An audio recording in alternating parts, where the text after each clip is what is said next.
When we hear, "A man had 2 sons," don't we stop listening? Instead we think, "Oh yeah, the prodigal son." We think about the son. However, the parable is not about a prodigal son. It's about a prodigal father. The first thing he does is to give away 1/3 of his possessions, the share that would eventually be inherited by the younger of 2 sons. Right from the start of the story, then, the one who is extremely generous, perhaps to the point of wastefulness, the definition of prodigal, is not the son, but the father.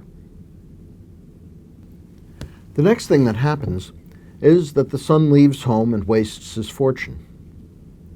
Or is it? It's time to ask when the forgiving happens in this story. Can it be when the son faces facts? No, it cannot be then, because no one at home can hear him coming to his senses. Can it be when he turns and begins his journey home? No, it cannot be then, because he's too far off for the father to know. Can it be when he falls at his father's feet? No, it is not then, because the father does not let him finish his confession. So, when is the son forgiven? The gospel tells us that the father saw his son while he was still far off. The reason is clear. The father was standing outside, looking into the distance for his son's return. In other words, when the son walked out the door, his father went out too. He stood there, waiting for his son to come to his senses and return. The father forgave the son's sin as soon as it was committed. All that remained was for the son to come home and accept forgiveness. So, what follows the son's receiving his portion is not his departure, but the stepping outside of father and son.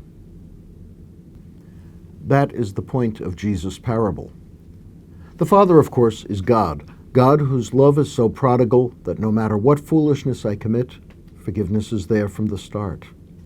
Jesus is saying that all I need to do is come to my senses, turn around, and accept the gift God always offers.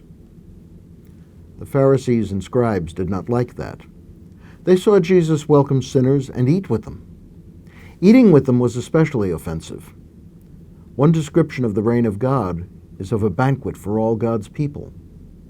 There might perhaps be space at the feast for sinners, but that would depend upon repentance and forgiveness at the coming of the Messiah.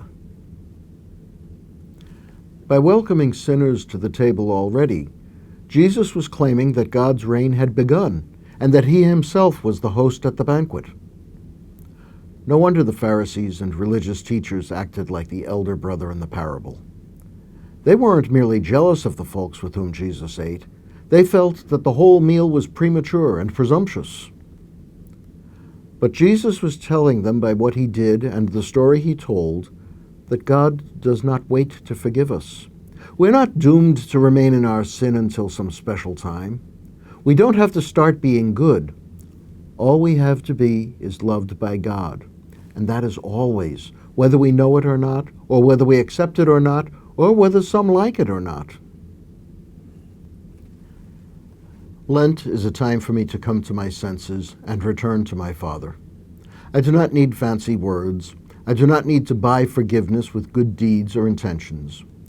All I need is to say, "Father, I have flunked."